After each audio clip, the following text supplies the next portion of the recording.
Jerusalem, 1170. The afternoon sun cast long shadows across the palace courtyard where the children of nobility played their war games. Among them was 9-year-old Baldwin, nephew to the reigning king Amalric I, a boy with golden hair and eyes that carried the sharp intelligence of someone far beyond his years. He was laughing, wrestling with the other boys, their wooden swords forgotten as they tumbled across the warm stones. William of Tyre, the royal tutor, watched from the colonnade.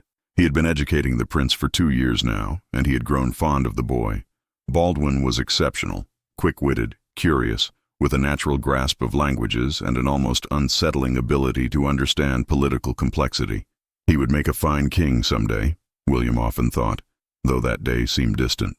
King Amalric was young and strong, and Baldwin was merely the nephew, not even first in line.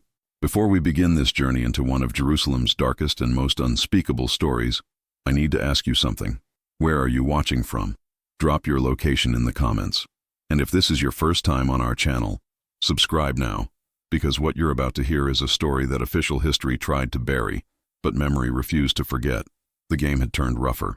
The boys were pinching each other now, that cruel test of endurance that children everywhere seem to invent independently. William watched as Baldwin's companions winced and yelped, pulling away from the sharp pain. But Baldwin did not react. A boy named Reynold gripped the prince's arm with all his strength, his knuckles whitening with effort, and Baldwin simply looked at him with mild curiosity. "You can let go," Baldwin said calmly. "I know you're trying." William felt his blood turn to ice. He descended the steps quickly, his scholar's robes catching on his ankles in his haste. "Your Highness?" he called, his voice betraying nothing. "A word, if you please." In the privacy of the tutorial chamber, William examined the boy's arm. The skin where Reynold had gripped showed the marks of fingers, but Baldwin reported no sensation. William pricked the arm with a needle. Nothing. He tested the other arm. Baldwin felt everything normally. "Does this happen often?" William asked, keeping his voice steady. "This numbness?" Baldwin shrugged. "Sometimes. My right arm falls asleep. It has for months now. I thought everyone's did." William of Tyre was one of the most educated men in the Christian world. He had studied in Paris and Bologna. He had read the medical texts of the ancients and the Arabs alike. He knew exactly what this selective numbness meant, and the knowledge nearly drove him to his knees. He told no one, not immediately. He prayed that he was wrong, that some other explanation existed. But over the following weeks he watched Baldwin with the desperate attention of a man hoping to disprove his own diagnosis. He saw how the boy sometimes stumbled, how his right hand occasionally trembled when writing. He noticed the slight thickening of the skin near Baldwin's ear, so subtle that no one else would see it. When William finally requested a private audience with King Amalric, he had rehearsed his words 100 times. But when he stood before the king, all his preparation abandoned him. "The prince," he said, and his voice broke. "Your nephew, he has the disease." He did not need to say which disease. There was only one that announced itself this way, only one that every person in Christendom feared above all others. The king's face went gray. "You are certain?" "I would give my life to be wrong, Your Majesty." They confirmed it with the court physicians, who examined Baldwin in secret. The boy was diagnosed with leprosy, the living death, the curse of God, the disease that would slowly consume his flesh while he remained alive to witness his own disintegration.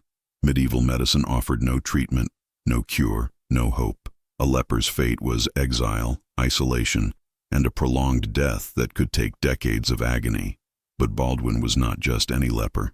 He was a prince of Jerusalem, and now, with the death of King Amalric's only legitimate son, he was heir to the throne of the Crusader kingdom itself. The king faced an impossible choice. By law and custom, lepers were cast out of society. They were made to wear distinctive clothing, to ring bells announcing their approach, to live in colonies far from the healthy. But Baldwin was his nephew, his blood, the only hope for his dynasty. To exile him would be to abandon the succession to chaos. Amalric chose silence. The diagnosis was concealed. Baldwin would be trained to rule as if nothing were wrong, and the kingdom would pray that God would grant them time. No one told Baldwin the full truth of what awaited him. He knew only that he was sick with something the adults refused to name, something that made his mother weep when she thought he couldn't hear, something that caused priests to pray over him with desperate intensity. He was 9 years old, and he understood more than anyone realized. "I will not be afraid," he told William of Tyre one evening as they studied the campaigns of Alexander. "Whatever this is, I will not be afraid." William looked at this child who had been condemned to watch his own body rot, and he saw something that would define the next 15 years, an iron will that refused to break.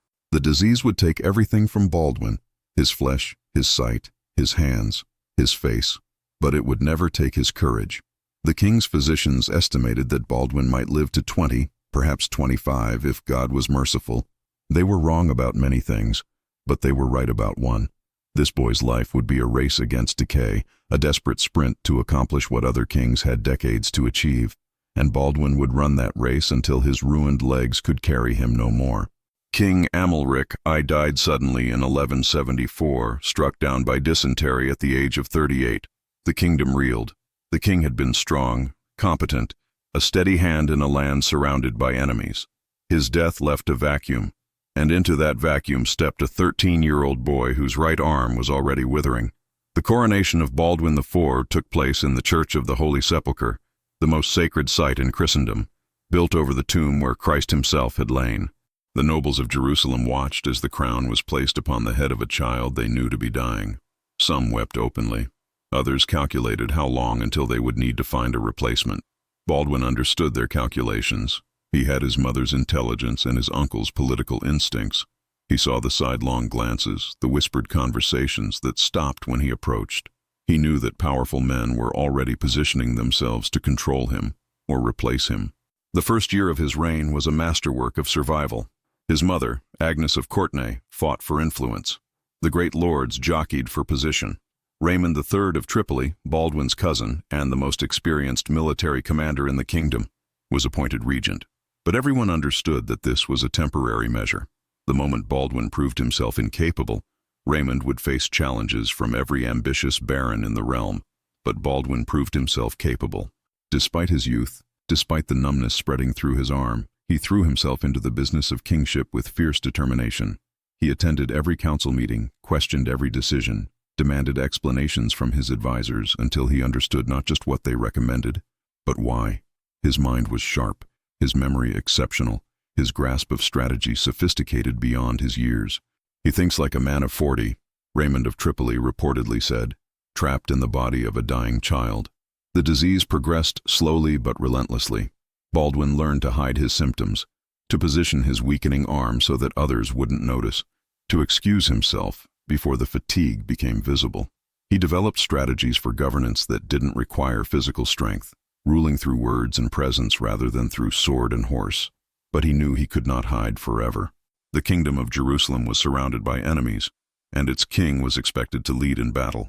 The Muslims to the south were uniting under a new leader, a Kurdish general named Saladin, who had seized control of Egypt and now threatened to encircle the Crusader states entirely.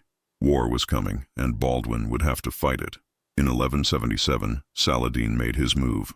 He gathered an army of 26,000 men, the largest Muslim force assembled against the Crusaders in decades, and marched north toward Jerusalem. His scouts reported that the kingdom's army was scattered, that the nobles were quarreling, that the boy king was too sick to mount a horse. Saladin was about to learn how wrong his scouts were. Baldwin received word of the invasion while most of his army was far to the north. He had only a few hundred knights available, a fraction of the force needed to meet Saladin's host. Any sensible commander would have retreated to Jerusalem's walls and prayed for reinforcement. Baldwin was not sensible. He was 16 years old, his arm was nearly useless, and he had something to prove to every baron who doubted him, every enemy who dismissed him, every whisper that called him the leper king as if the disease defined him. He gave orders to muster every available knight. He sent messengers racing to recall troops from the north, and then he did something that stunned his advisors. He announced that he would lead the army personally. "Your Majesty," Raymond of Tripoli protested. "You cannot—" "I am the king," Baldwin interrupted. "My people are in danger. I will not hide behind walls while they die." He had the true cross brought from Jerusalem, the holiest relic in Christendom, believed to be the actual wood upon which Christ was crucified. If he was going to lead men into what seemed like certain death, he would do it beneath the symbol of resurrection. Baldwin rode out with fewer than 400 knights and a few thousand infantry, against 26,000 enemy soldiers. The mathematics were impossible.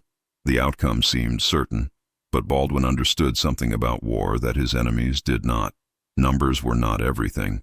Speed and surprise could overcome odds, and a king who rode at the front of his army, despite his rotting body, could inspire men to achievements they never believed possible. November 25th, 1177. The fields near Montgisard, a small village in the coastal plain of the Kingdom of Jerusalem. Saladin's army moved north with confidence, their scouts reporting nothing but fleeing peasants ahead. The great Sultan had divided his forces to raid more efficiently, never expecting organized resistance from the crippled boy king. Baldwin had force-marched his small army south, pushing his men to their limits. His own body screamed with fatigue, his damaged arm strapped to his side to prevent it from flopping uselessly. But he stayed in the saddle, driving himself forward through sheer will. His knights watched him suffer without complaint, and they found themselves unable to complain about their own lesser hardships. The Crusader force caught Saladin completely by surprise.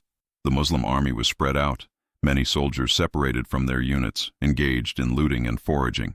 When Baldwin's cavalry crested the hill and charged, the enemy had no time to form defensive lines. The true cross gleamed at the center of the Christian formation, carried by the Bishop of Bethlehem, and beneath it rode a teenage king who should have been dead. Baldwin could not swing a sword effectively. His right arm was nearly paralyzed, but he didn't need to. His presence was the weapon. His knights saw their sick king charging into impossible odds, and something ignited in them, that furious energy that transforms ordinary men into legends. The Crusaders hit Saladin's army like a thunderbolt. The elite Mamluk cavalry, the finest mounted warriors in the Islamic world, tried to organize a defense but were swept away. Baldwin's knights drove through the enemy formation, cutting down soldiers who were still trying to find their horses, their weapons, their units. Saladin himself nearly died. His personal bodyguard was killed around him. He escaped only by mounting a racing camel and fleeing south, leaving behind his army, his treasure, and his reputation for invincibility. The rout was total. Thousands of Muslim soldiers died in the initial charge and the pursuit that followed. The Crusaders captured more prisoners than they could count. Saladin lost nearly 90% of his army in a single afternoon, destroyed by a force that was outnumbered more than 60-1. It was the greatest Christian victory of the entire crusading era. Baldwin IV, 16 years old, leprous, dying, had defeated the greatest Muslim general since the Prophet's own companions. He had done it through speed, surprise, audacity, and an absolute refusal to accept the limitations that his disease imposed upon him. When he returned to Jerusalem, the people lined the streets to see him. They threw flowers, they wept, they called him the savior of the kingdom. For a moment, they forgot that their king was rotting. They saw only the miracle. But Baldwin felt no triumph as he entered the city. His body had paid for the victory. The exertion of the campaign had accelerated his disease. His arm was completely paralyzed now. Strange patches were appearing on his skin. The physicians shook their heads and revised their estimates downward. He had bought the kingdom perhaps a decade. He had paid with years of his own life. That night, in the privacy of his chamber, Baldwin prayed not for healing. He had abandoned that hope long ago, but for time. Time to secure the succession. Time to prepare the kingdom for his death. Time to find someone who could hold Jerusalem after he was gone. God, in his inscrutable wisdom, would give him 7 more years. They would be years of agony, of political crisis, of desperate holding actions against enemies both foreign and domestic. And Baldwin would fight through every one of them, long after his body had become a horror that servants wept to see. The years following Montgisard were a slow crucifixion. Baldwin's body began to fail in ways that medieval medicine could neither prevent nor treat. The leprosy advanced methodically, destroying nerves, eating tissue, transforming the young king into something that frightened even those who loved him. By 1180, Baldwin could no longer use his hands. The fingers had curled into claws, the muscles atrophied, the skin thickened into something that barely resembled human flesh. He learned to dictate rather than write, to gesture with his head when his arms failed him. He developed a language of subtle signals that his closest attendants learned to read, a glance that meant approval, a tension in his jaw that indicated displeasure. His face began to change. Leprosy attacks the cooler parts of the body, the extremities, the nose, the ears, the eyes. Baldwin's features thickened and distorted. He started wearing a mask in public, not out of vanity, but out of practicality. The sight of him had begun to cause distress among those who needed to take him seriously. Behind the mask, the king continued to rule. The political situation had grown impossibly complex. Baldwin needed an heir, but he was incapable of fathering children. His sister Sibylla was the key to the succession. Whoever married her would likely become the next king. But Sibylla was young, headstrong, and attracted to precisely the wrong sort of men. Her first husband, William of Montferrat, had died shortly after their marriage, leaving her with an infant son, another Baldwin, who became the heir presumptive. But the child was sickly, and the kingdom could not wait to see if he would survive to adulthood. Sibylla needed to remarry, and her choice of husband would determine Jerusalem's future. Baldwin tried to guide her toward suitable candidates. Experienced nobles with military skill and political wisdom. Sibylla rejected them all. She had fallen in love with Guy of Lusignan, a French adventurer who was handsome, charming, and spectacularly incompetent. Every advisor in the kingdom opposed the match. Baldwin himself begged his sister to reconsider. She married Guy anyway. Baldwin watched his kingdom's future slip away into the hands of a man he knew to be inadequate. He raged, he wept, he threatened to annul the marriage. But Sibylla was pregnant, and the scandal of annulment would have torn the kingdom apart. He was trapped, forced to accept a brother-in-law he despised as the likely next ruler of Jerusalem. Meanwhile, Saladin was rebuilding. The defeat at Montgisar had humiliated him, but it had not broken him. He gathered new armies, consolidated his control over Egypt and Syria, and prepared for another assault. He was patient. He could wait for the leper king to die. Baldwin knew his enemy was waiting. He also knew that every year his ability to respond diminished. By 1182, his eyesight was failing. By 1183, he was nearly blind. He could no longer ride a horse, could no longer inspect his troops, could barely feed himself. Servants had to carry him everywhere, lifting his wasted body like a sacred relic. And still he ruled. He gives orders from his litter with such authority, one chronicler wrote, that men forget they are obeying a blind cripple and remember only that they are obeying their king. The tragedy of Baldwin IV was not merely that he was dying, all men die, but that he was dying while watching everything he loved slide toward catastrophe. He had given the kingdom victory at Montgisar, but he could not give it competent leadership for the future. He had secured a decade of survival, but he could not secure a succession that would make that survival meaningful. Every night, servants removed his mask and tended to what remained of his face. Every morning, they wrapped fresh bandages around his suppurating wounds. And every day, he forced himself to hold audiences, to review petitions, to make decisions that would outlast his ruined flesh. He was 22 years old, and he looked like a corpse that had forgotten to stop breathing. The court of Jerusalem in Baldwin's final years was a nest of vipers.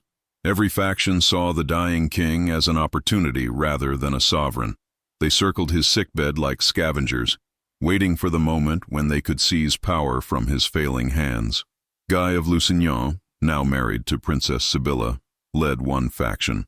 He was supported by Renaud of Chatillon, a reckless adventurer who had spent 15 years in Muslim captivity and emerged with an unquenchable hatred for Islam.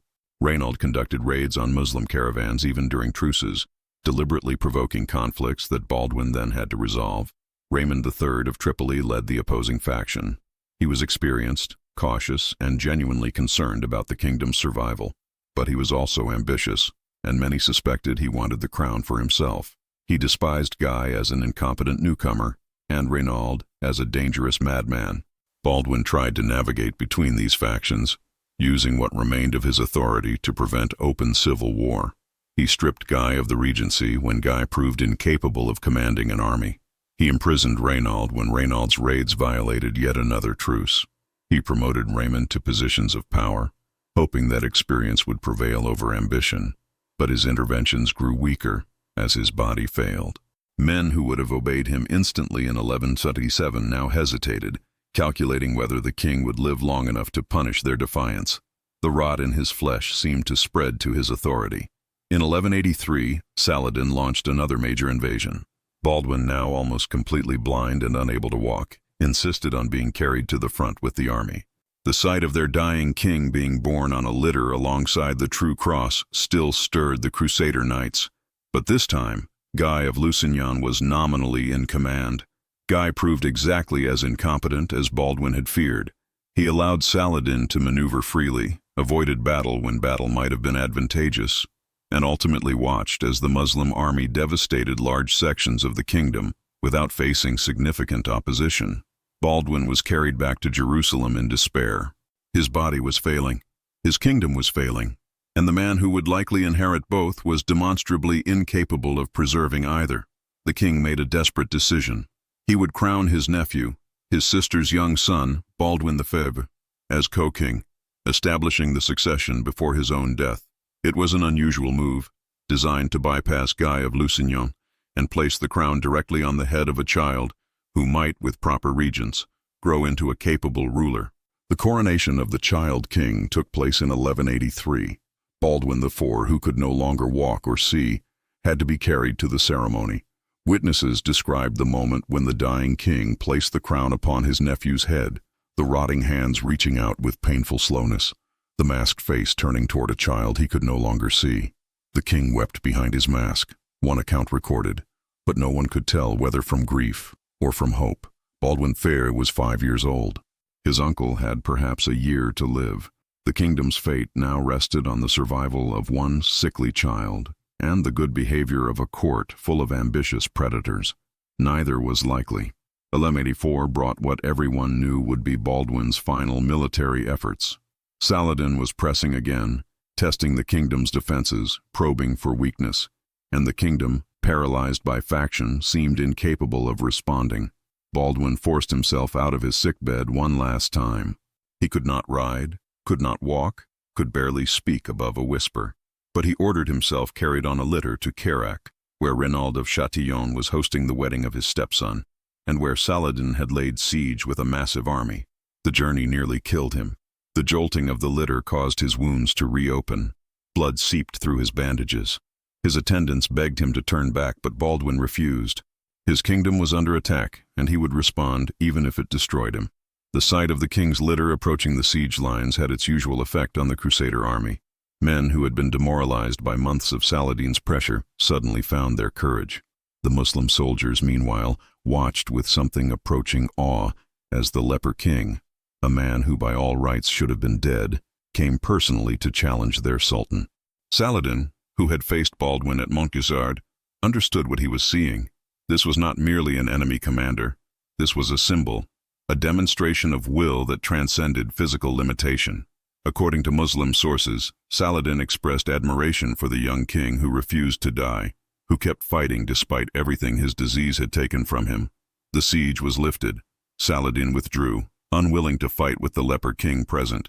Baldwin was carried back to Jerusalem, having achieved another reprieve. But this time, everyone knew it was the last. His body could bear no more. The leprosy had consumed his extremities entirely. His hands and feet were gone, rotted away or surgically removed to prevent the spread of gangrene. His face was unrecognizable. He lay in his chambers, a mass of bandages and pain, unable to perform even the most basic functions without assistance. But his mind remained clear. That was perhaps the cruelest aspect of his disease. It destroyed everything except his awareness. Baldwin experienced his dissolution fully conscious, fully intelligent, fully capable of understanding what was happening to him. He used that clarity to issue final instructions. He formally designated Raymond of Tripoli as regent for the young Baldwin Fifthers. He extracted oaths of loyalty from the major barons. He tried, with what little authority he had left, to bind the factions together long enough for his nephew to grow to adulthood. And he prayed, not for himself. He had accepted his fate years ago, but for the kingdom he loved. He prayed that God would protect Jerusalem after he was gone, that the holy city would not fall because he had failed to secure its future. The prayers, like so many of Baldwin's efforts, would go unanswered. In the Muslim world, Baldwin IV became something remarkable, a respected enemy. Saladin, who had faced many Christian commanders, reportedly spoke of the leper king with genuine admiration. The contrast between Baldwin's physical helplessness and his iron determination fascinated Islamic chroniclers. Among their kings, wrote one Arab historian, there was none more dangerous than this boy who was consumed by disease, for his body was nothing, but his spirit was that of a lion. This respect transcended the religious hatred that defined the crusading era. When Saladin learned of the extent of Baldwin's suffering, He reportedly sent his personal physician to Jerusalem with medicines and advice. The gesture was partly diplomatic. Saladin understood that humane treatment of a dying enemy enhanced his reputation, but there seems to have been genuine compassion as well. Baldwin accepted the medical help. He was past the point where religious scruples mattered more than relief from pain. The Muslim physician could do nothing to halt the disease, but he provided treatments that eased some of the king's suffering in his final months. The interaction spoke to something essential about Baldwin's character. He was a crusader king, committed to the defense of Christian Jerusalem against Islamic conquest. Yet he was also capable of recognizing humanity in his enemies, of accepting kindness even from those he was sworn to fight. His reign forced both sides to confront uncomfortable questions. For the Christians, Baldwin's disease raised theological problems. Why would God afflict a righteous king with such a curse? Was it punishment for sins, or a test of faith, or simply the mysterious working of divine will? The medieval mind struggled to reconcile Baldwin's obvious virtue with his terrible suffering. For the Muslims, Baldwin's effectiveness, despite his limitations, challenged assumptions about divine favor. Islamic theology suggested that God granted victory to the righteous. Yet here was a crusader king, fighting for what Muslims considered a false cause, who repeatedly defeated Muslim armies despite being visibly cursed by disease. Saladin resolved this contradiction by interpreting Baldwin's leprosy as a kind of martyrdom. The young king was being purified by suffering, tested by God in ways that demanded respect regardless of his religion. It was a generous interpretation, and it allowed Saladin to admire his enemy without questioning his own faith. Baldwin himself seems to have found peace with his condition by the end. The early years of denial and despair had given way to a kind of acceptance. He was dying, had been dying since he was 9 years old, but he had accomplished more in his short life than most healthy kings achieved in long reigns. He had defended Jerusalem, defeated Saladin, held together a fractious kingdom, and demonstrated that the human spirit could triumph over the most terrible physical adversity. "I am not my disease," he reportedly told William of Tyre near the end. "I am what I have done despite it." It was a statement that would echo through centuries, inspiring countless others who faced their own impossible limitations. The winter of 1184-1185 was Baldwin's last. He lay in his chambers in Jerusalem, attended by servants who had to steel themselves against horror every time they changed his bandages. The leprosy had progressed to its terminal stage. Open sores covered what remained of his body. Infection was constant. The smell of decay permeated his rooms, yet he continued to govern. Messengers came and went. Documents were read to him, and he dictated responses. Disputes between nobles were brought to his bedside for arbitration. The kingdom still needed its king, even a king who was more corpse than man. His mother Agnes visited daily. Their relationship had always been complicated. She had been separated from his father and was considered by many to be a bad influence on the court, but in these final months, the complications fell away. She simply held her son's ruined hand and wept. William of Tyre, who had first diagnosed the disease 15 years earlier, came to say goodbye. The old tutor and the dying king spoke of their years together, of lessons learned and battles fought, of the boy who had refused to be afraid and the man who had proved that refusal was not mere bravado. "You were always my best student," William said, "and you were more than my teacher," Baldwin replied. "You were the first to see what I could be, not only what I was becoming." The physical details of Baldwin's final weeks were mercifully obscured by the chroniclers. They recorded that he suffered, that he bore his suffering with patience, that he continued to worry about the kingdom until the very end. They spared readers the specifics of what leprosy does to a human body in its terminal stages. He received last rites multiple times, as his death seemed imminent, and then retreated. The priests who administered the sacraments had to work around bandages and open wounds, had to touch flesh that most people would not approach without revulsion. They did so, witnesses reported, with tears streaming down their faces. Baldwin's primary concern in these final days was his nephew, the young Baldwin Feu. He made Raymond of Tripoli swear again to protect the child king. He extracted promises from the major barons to respect the regency. He tried, with his dying breaths, to secure the future he would not live to see. On March 16, 1185, Baldwin IV finally surrendered to the disease that had been killing him for 15 years. He was 24 years old, the same age as Alexander the Great when Alexander had conquered most of the known world. Baldwin had conquered something perhaps more remarkable. He had conquered despair. His funeral was conducted with full royal honors. The nobles who had plotted against him stood weeping at his tomb. The people who had called him the Leper King now called him Baldwin the Blessed. Even those who had questioned his capacity mourned the loss of a ruler whose courage had shamed them all. He was buried in the Church of the Holy Sepulchre, beside the tomb of Christ himself, a final honor for a king who had spent his life defending that sacred site. Baldwin IV had done everything possible to secure the succession. He had crowned his nephew, appointed a capable regent, extracted oaths of loyalty from the nobility. But his efforts proved futile against the ambitions he left behind. Baldwin V, the child king, survived his uncle by barely a year. He died in the summer of 1186, probably of illness. Though rumors of poison inevitably circulated, he was 7 years old. With his death, the direct line of succession ended. The kingdom immediately fell into the crisis Baldwin had feared. Sibylla, his sister, claimed the throne, but the condition of her coronation was that she divorce Guy of Lusignan, whom the barons considered unfit to rule. She agreed, was crowned queen, and then used her new authority to immediately choose a new husband. She chose Guy. The nobles who had demanded the divorce watched in horror as Sibylla personally placed the crown on Guy's head. Everything Baldwin had worked for, his careful arrangements, his political maneuvering, his attempts to keep incompetent hands off the kingdom, collapsed in a single act of romantic stubbornness. Raymond of Tripoli, the regent Baldwin had trusted, was so disgusted that he withdrew from the kingdom entirely. The careful coalition Baldwin had built fractured into warring factions, and Saladin, who had been waiting with patient attention, recognized that his moment had finally come. In 1187, just 2 years after Baldwin's death, Saladin launched his decisive campaign. King Guy, proving every criticism of his capacity justified, led the Crusader army into a trap at the Horns of Hattin. The Christian forces, deprived of water in the summer heat, were annihilated. Guy himself was captured. The True Cross, the same relic that Baldwin had carried to victory at Montgisar, fell into Muslim hands. 3 months later, Jerusalem surrendered to Saladin. The kingdom that Baldwin had preserved through 15 years of dying was destroyed within 2 years of his death.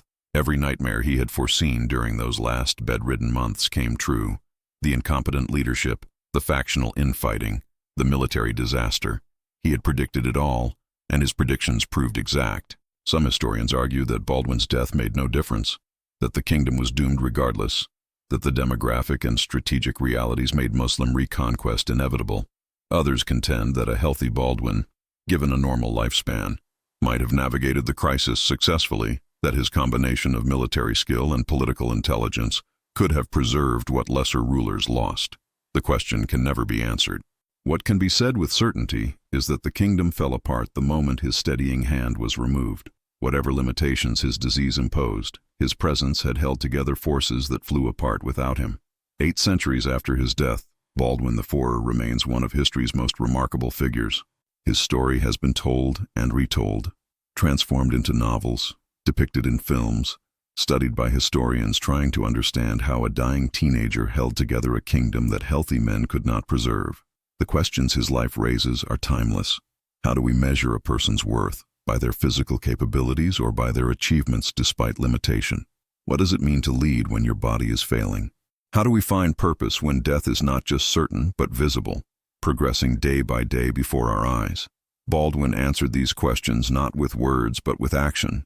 He led armies when he couldn't walk. He governed kingdoms when he couldn't see. He made decisions of war and peace when his hands had rotted away.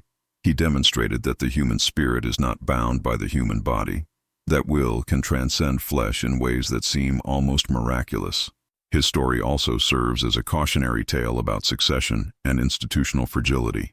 Baldwin did everything right in preparing for his death, and it wasn't enough. The kingdom fell not because he failed, but because no individual, however capable, can fully substitute for healthy institutions and competent successors.